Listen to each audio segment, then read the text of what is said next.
Hello dear students, we are going for double integration today. Going for double integration, let us first see what integral y dx indicates. Integral y dx, y is equal to f of x, some function of x. So y equal to f of x is any curve and its area below y equal to f of x between the lines x equal to a and x equal to b and the x-axis. So this integral y dx or integral a to b f of x dx, it indicates area under the curve y equal to f of x between the lines x equal to a and x equal to b and x-axis. Similarly, integral c to d f of y dy, it is area between the curve x is equal to f of y, the lines y equal to c to y equal to d and y-axis. Okay. Now let us see what is double integral. For double integral, let us consider a function f of x comma y of independent variables x and y defined at each point in the finite region R of xy plane. We are then dividing the region R into elementary areas. Let us say delta A1, delta A2, delta A3, delta AN, small areas. Let xr, yr be any point within the rth elementary area delta AR.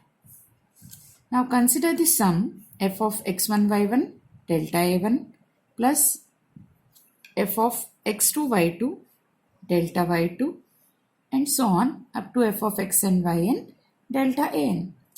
That is summation r from 1 to n f of xr comma yr delta ar.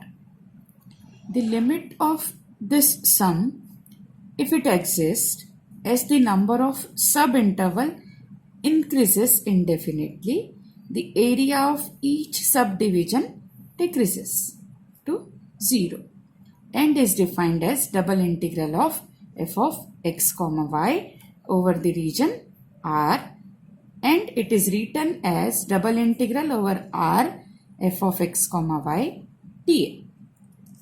So now this is double integral. Let us now see how to evaluate a double integral.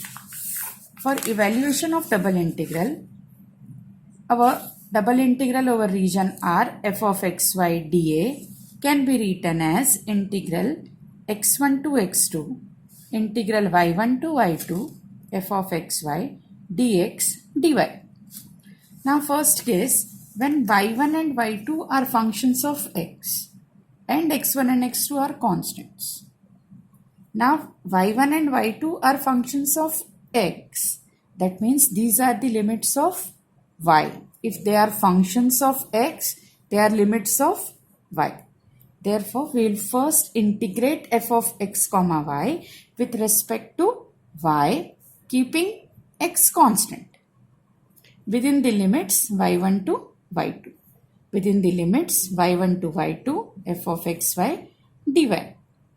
Then the resulting expression is integrated with respect to x within the limits x1 to x2 because your x1 and x2 are constants. So here the integration is carried from inner bracket to outer bracket. Inner bracket first will be integrated, then outer bracket will be integrated. Similarly, now when x1 and x2 are functions of y and y1 and y2 are constants. Now x1 and x2 are functions of y. That means these are limits of x. So limits of x are varying. Hence we'll first integrate with respect to x and then with respect to y. So we are integrating f of xy first with respect to x and then with respect to y within the limits y1 to y2. Here also integration is carried from inner to outer bracket. Alright. Now suppose if a question is given integral 0 to 1 integral x square to x, xy, fx plus y. Now, here let us see the limits. These are the limits x square to x. These are functions of x. That means these are limits of y. So whenever we are going to start integrating this question, we will have to go for integral x square to x, xy, x plus y. These are limits of y. So we'll write y first and then x. Right? In next video, we'll see how to evaluate multiple integrals.